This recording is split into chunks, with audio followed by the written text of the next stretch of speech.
evening. This is Crime Classics. I am Thomas Hyland, with another true story of crime. Listen. Going to a fire in 1826. A team of horses pulling the fire engine of the Norwich Union Boys' firehouse. Arriving at a fire. The Norwich Union Boys doing what they best like to do, snuffing out fires in Manchester, England. There goes one of the Norwich Union Boys right into the thick of it, where smoke and flame is the densest, chopping things the way he was taught to do. The trouble is, he was a novice. He hadn't learned to discriminate. Help me! Help me! Yes, sir. Tonight, my report to you on James Evans, Fireman, how he extinguished a human torch. Crime Classics, a series of true crime stories taken from the records and newspapers of every land, from every time. Your host each week, Mr. Thomas Hyland, connoisseur of crime, student of violence, and teller of murders. Now, once again, Mr. Thomas Hyland.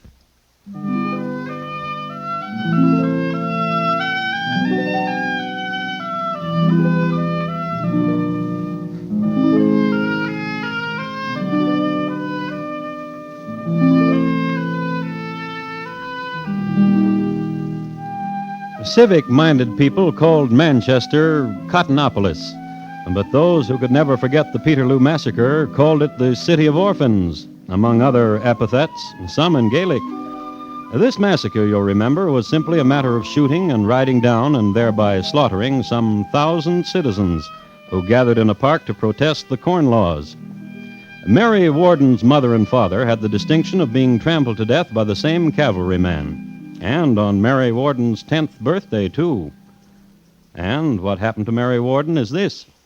She was removed immediately to Mother Winnie Penn's Souls Harbor Orphanage, where she spent the next 6 years learning to be a drudge. Then, one day... That one there, Winnie Penn. Mary Warden? Aye, if that be her name. She'll scrub for you and cook and earn her keep. Of dexterity. Tell me that. With the needle, her fingers fly like a dooley-bird. Aye. How old is she? She'd pass for 20, couldn't she? But she's only... 16. What do you say, Mr. Price? Call her to the wire. Let me have a look at her. Mary. Mary Warden, come. Stop twisting your hair, Mary. And stand you still. Here's a gent thinking of taking you away from us. Would you like to go with me, child? Child? Shy, ain't we today, Mary? Well, come you here. Bend your head close, and I'll tell you a thing that'll take away your shyness. No. Mary. You old crow. Fit for the stage he is. Ah, Mary. We'll miss her. I bend my head close. You'll try to stretch my ear from my head. You old golly knacker. Them that don't appreciate the gentle and the loving kindness. Mister? I'm Mr. Price. Take me away from here. You want to go away with me? I must get out of here before she whips the skin fair off me. I ask you something, child. I must get out of here. With me? With me? Yes, sir. Winnie Penn.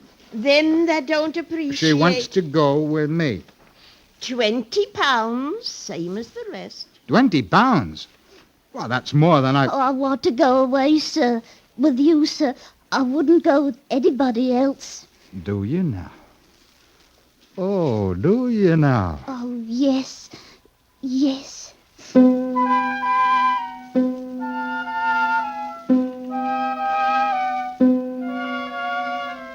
So it was that Mary Warden was indentured to Thomas Price. At the wage of £4 a year, Mary would be free to go her own way at the age of 21.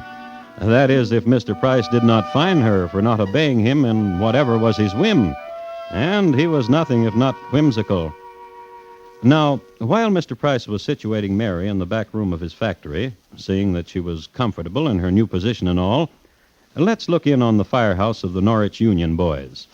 A young man, James Evans by name, has just passed all the tests in order to become a fireman. So here are your buttons. Taddy, Chief. And here your badge. Taddy, sir. And you must keep them polished all the time. Yes, sir. And notice the raised figures on button and badge. Crouched panther for always alert, the rose for courtesy, the coiled serpent for neatness. Yes, sir. And you're one of us, a Norwich Union boy. Chief, Yes, Evans?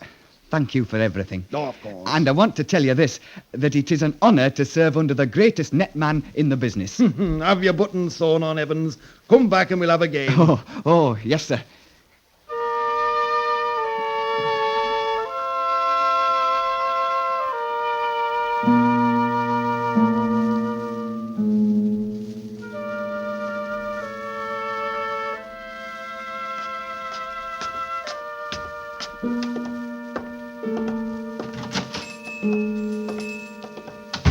Do you... Of course we do.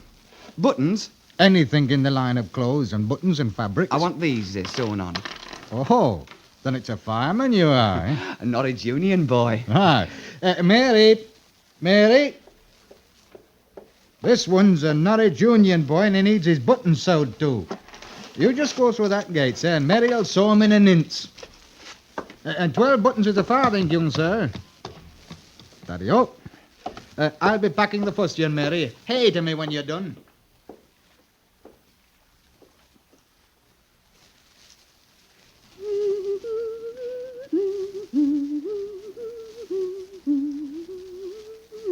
Oh,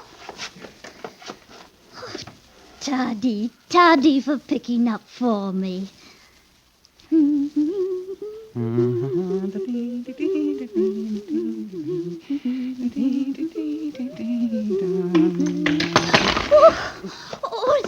They're all over the floor. I'll get them. Oh, let me. Me. Fumbly fingers, they tremble. Give them to me. Oh, God. Give them to me. Oh, they're chill. And your hands so warm. Then meet me. Tonight, where the River Medlock turns left past Crowley's Landing at 12 o'clock, you want me to sneak out, do you not? Does not your father let you... Oh, my father. I'm an indentured servant, I am. Oh, my.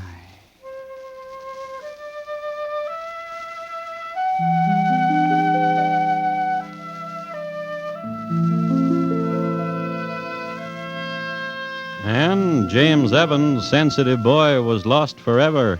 This poor and beautiful girl no better than a slave. And all day long his hands felt the touch of her hands, and all day long he remembered the scent and texture of her golden hair as she leaned to bite off the thread. Suddenly life became complicated. A life that before this meeting had only poles and nets and ladders and hooks and solidarity meetings and hoses and hound mascots. Now suddenly there was a woman. That night by the river... How did you get out? As he slept, I stole keys from him. Poor Mary. Poor Mary. And what will you do for your poor Mary? My poor Mary? For I am yours. What shall I do for you? Go to him who's bought me and offer him the price he paid. Pay off your indenture? £20. Oh, Do you have all that much money? it's all I have. Oh, then you'll be penniless and I will. But with our love, we'll be richer than that dicky harness. Yes.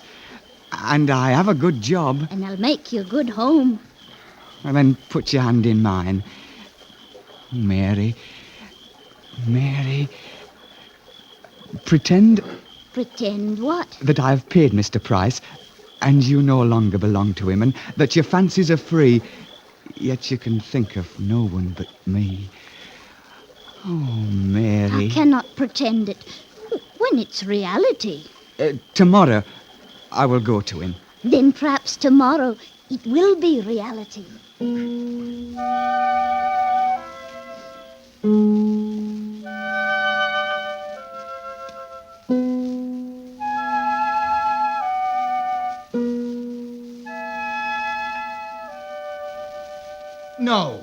No. Mr. Price. What's the matter with you, Fireman? You can't take no for an answer. But why? She's a good girl, and she sews like a cherub, and she scrubs like an angel. And besides, I have a contract with Mother Winnie Penn, and I have no intention... £21. Not 100. But she's not meant to be indentured, not such as she, as lowly as she, a darling. Why laughter? At such a time, why laughter? You love her. You love her. Truly and without doubt. Tell me, sir. What? A love of the poets, sweet and soaring, or a pitying love like Sir Mumford and Fanny?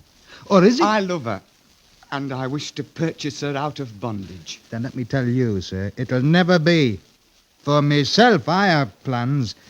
When she can sew nimbly as I like, and when she cooks with smiling skillet as I like, when she keeps house in her manner neatly, then I could do worse than to take her as a wife. And what do you say to that, young fireman? A pox to you.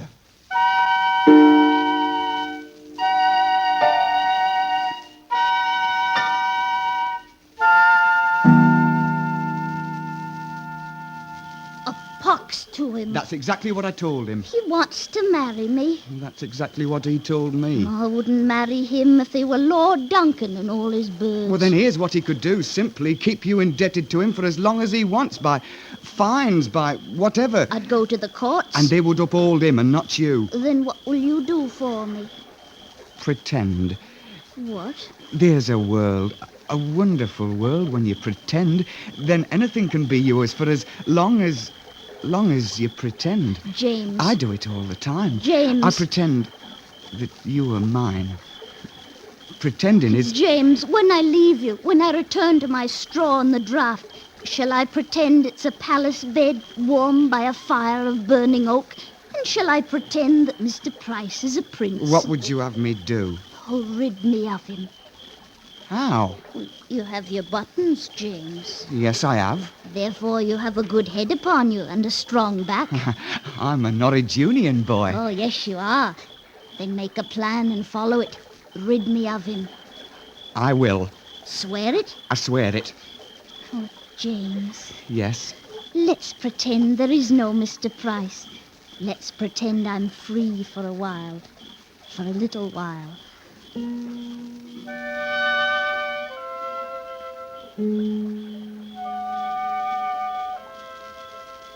And there, where the river Medlock turned left past Crowley's Landing, the cricket sang, and the lovers spoke of love Go! and made promises, A way to rid him is already forming in my brain. which is the way the evening went.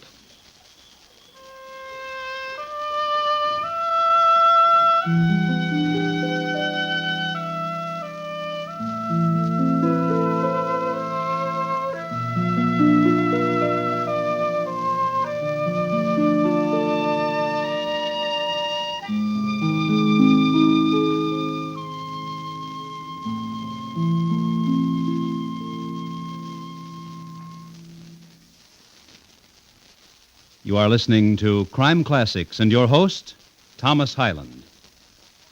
Teenage existence is often fraught with emotional pitfalls. What could be more intense, for example, than a bitter-end disagreement about which teenage girl should lend what to whom? Tomorrow night, on most of these same stations, follow these latest doings on Junior Miss, starring Barbara Whiting as Judy Graves. It's Junior Miss, the same fine and flighty young lady that Sally Benson created in her own CBS radio series.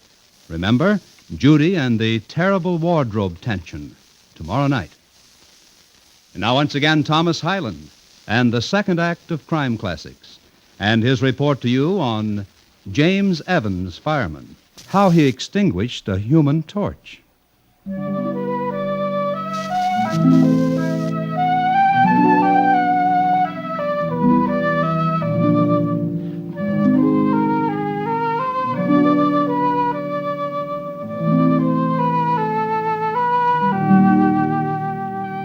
To settle any arguments, it was Vanderheide who in 1670 invented the hose. A year later, he stumbled upon the principle of the suction pipe, and, putting the two together, it enabled the fire engine to be some distance away from both the fire and the source of water. Before Vanderheide, fires were fought with squeezing streams of water from leather bags. It should be said that in this era, things mostly burned to the ground. In the era we are concerned with, the 1820s, the city of Manchester depended upon 3 Newsham fire engines, manned by 3 fire companies, respectively. And the company that was wanted most was the Norwich Union Boys. And the most recent recruit of this crack company was a crack youth named James Evans. He knew a lady on Bent Farthington Street who sold ducks. Here's a plump one, James, lad. Enough meat and fatty on him for bread and spooning. Sophie? Pluck him for you before you can say Jack Renison. Saved him for you, I did, knowing as how you likes your bird come Friday. Sophie, What you want, James, lad? a favour. No, what could a handsome lad like you be wanting, with 12 buttons a-gleam and a badge a-shining? What could you be wanting, lad? There's a girl. Ah, then you'll be needing another duck, and you have no money to pay poor Sophie. And you're going to stand and wheedle and make poor Sophie... Isn't that at all? And you don't want something from poor Sophie, and for which you're not going to pay her. The fact is, what I want, I'm going to pay you. Good boy. There's a girl, and she's indentured to Mr. Price, Now, which Mr. Price be that be? the cloth man in Marsden Square. Know him? Boy's a pigeon now and about. Go to him, Sophie, and ask whether you can borrow this girl of his, this Mary Wharton, for the day, for some work you need done. What kind of work would that be? Cleaning, sorting the feathers for ticking and pillows, and I'll give you the money to pay him. Ah. Will you do it? Well... Go to him, hire her for today, and keep her at your house tonight, and deliver her back tomorrow. And money to keep me mouth shut for whatever's going to happen. It's £10 for all of it. You're a one, ain't you, James? Will you do it? Of course, dear lad, of course.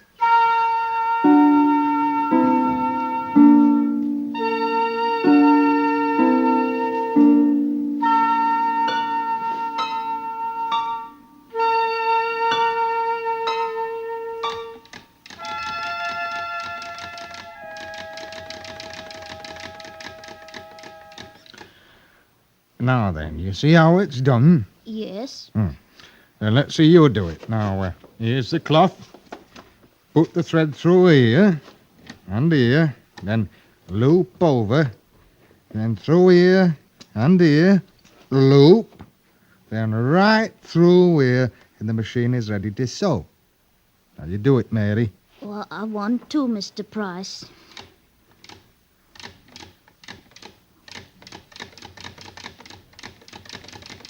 Yeah, good. You've done it, girl. You know how to make a single thread chain on a sewing machine. Oh, I'm glad. I'm a Mary. Yes, Mr. Price. Your fingers will not be stuck with holes anymore. The reason I bought this machine. You're concerned for my fingers, Mr. Price? Aye, for your fingers, and your hands, and your hair. What are you trying to say to me, Mr. Price? You're comely. I noticed this first when you were behind the wire at Mother Winnie Penn's. And But I'm just an indentured maid, sir. And the way you speak to me, as if I were a maid who's being wooed. Oh, Mary. Ducks and pigeons. Once none today. Aye, now, Mr. Price. Aye, now, lass. Good morrow, Auntie Sophie, and we've meat enough without your birds, but Tario. But I didn't climb these stairs for just a selling. No, indeed. Hello, lass. Hello. I heard that you were a one for cleaning. Oh, What's this? I need a cleaning girl, I do. Oh. And I've money to pay for her. £1 till tomorrow morning. Oh, well, a pound's a pound, and in the pockets it's sound, I always thinks. What do you say, girl? What do you say, Mary? whatever you want. And tomorrow, when you come back, we can take up the conversation we were having. Yes. Here's the £1 then, Mr. Price. Tario. Have a good cleaning for Auntie Sophie, girl. Oh, I will indeed. Come along, lass.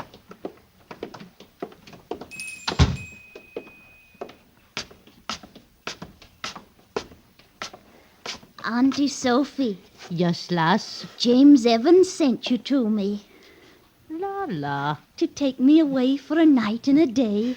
La la la. Oh, he's a one, isn't he? La la. Oh, him and his 12 brass buttons. Oh, my. I sewed them all of them. Oh, my. Ducks and pidgeys, pidgeys and ducks, ool-my, ool-my,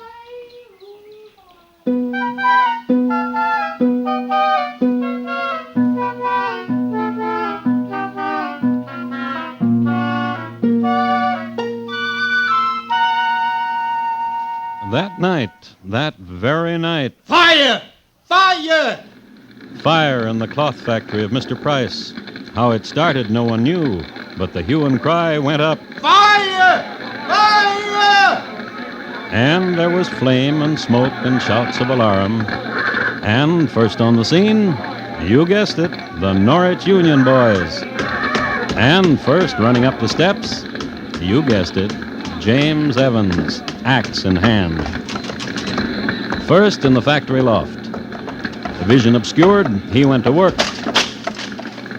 Very good boy with the axe. Help me! Help me! Mr. Price, I've caught on fire! Help me! where are you? Help me! Help me!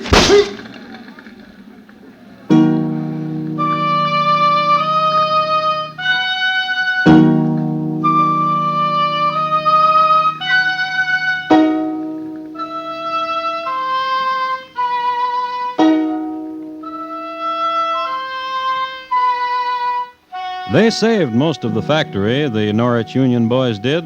The fustian vats, the sewing machine, and the main bales.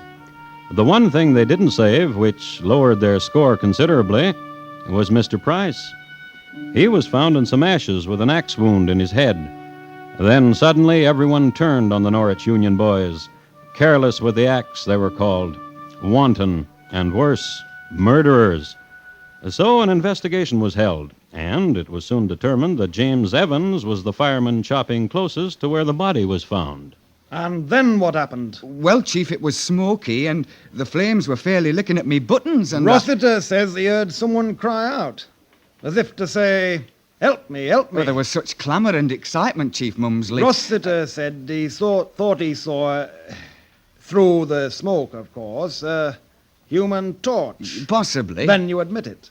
It is possible that there was an outcry, and it is possible that there was a human torch. Yes, sir. And you also must admit it, that you were close by wielding the axe. Yes, sir. Therefore, it is possible that you delivered the axe blow, which found its mark in Mr. Price's head. Yes, sir. There is a noise, you know. A nasty noise. People speak of the Norwich Union Boys and sneer. People speak of wanton murder. Yes, sir. Therefore, for the good of the Norwich Union, you understand, therefore I must report this to the police and hand you over to them. Sir? Yes?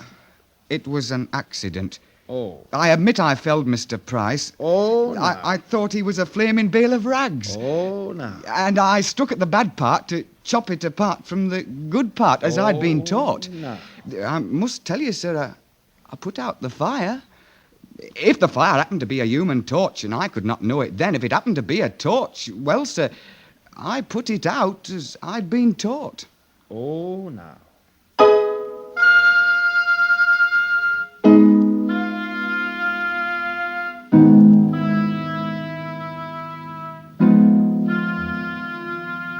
And 2 weeks later in court, that was the boy's defense. And while he said it, I was putting out a fire. and while he said it, he looked so handsome standing there and so brave, 12 brass buttons and his shining badge, with a shaft of morning sun twisting through his curls.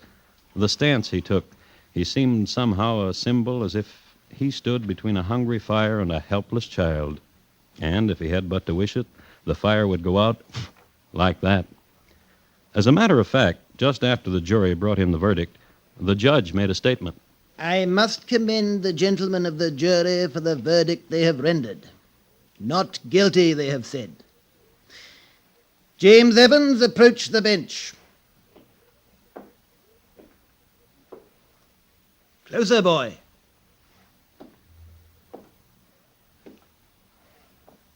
Boy, fireman, I imagine often what it is to face the flames. Sometimes, I must tell you this, when I hear the clangor of the fire engine, I hasten to where the conflagration is, and I stand and watch the consuming as the tongues of flame leap up. Leap up! What a brave man you must be to walk into those infernos. I know you must be brave, for I only stand and watch and I shiver. And how it must be to be like you are, a hero of the flame, master of it, slayer of it. You are a hero, boy, and that you, overzealous, have made a mistake and put axe to a human being should not be held against you. If you will approach yet closer, I will shake your hand.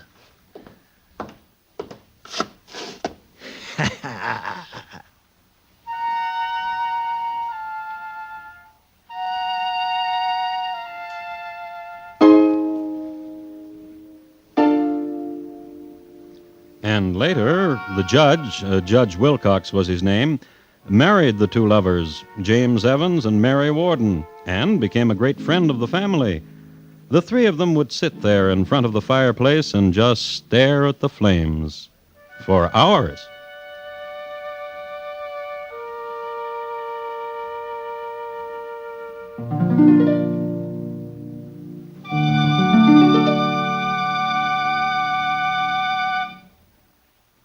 In just a moment, Thomas Hyland will tell you about next week's crime classic.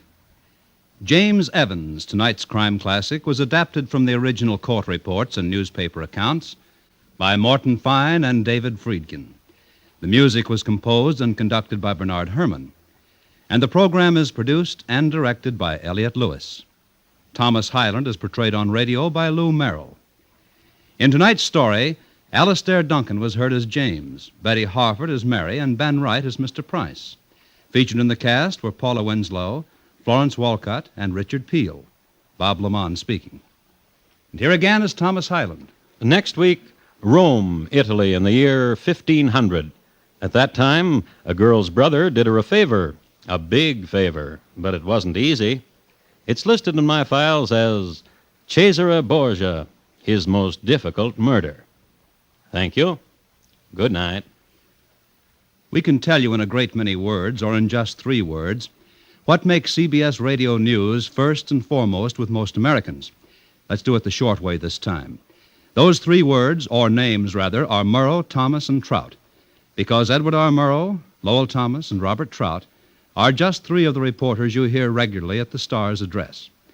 Because America knows and trusts these men, and the great CBS Radio newsroom that backs them up with a worldwide network of reporting, America listens most to CBS Radio for its news, as well as its entertainment.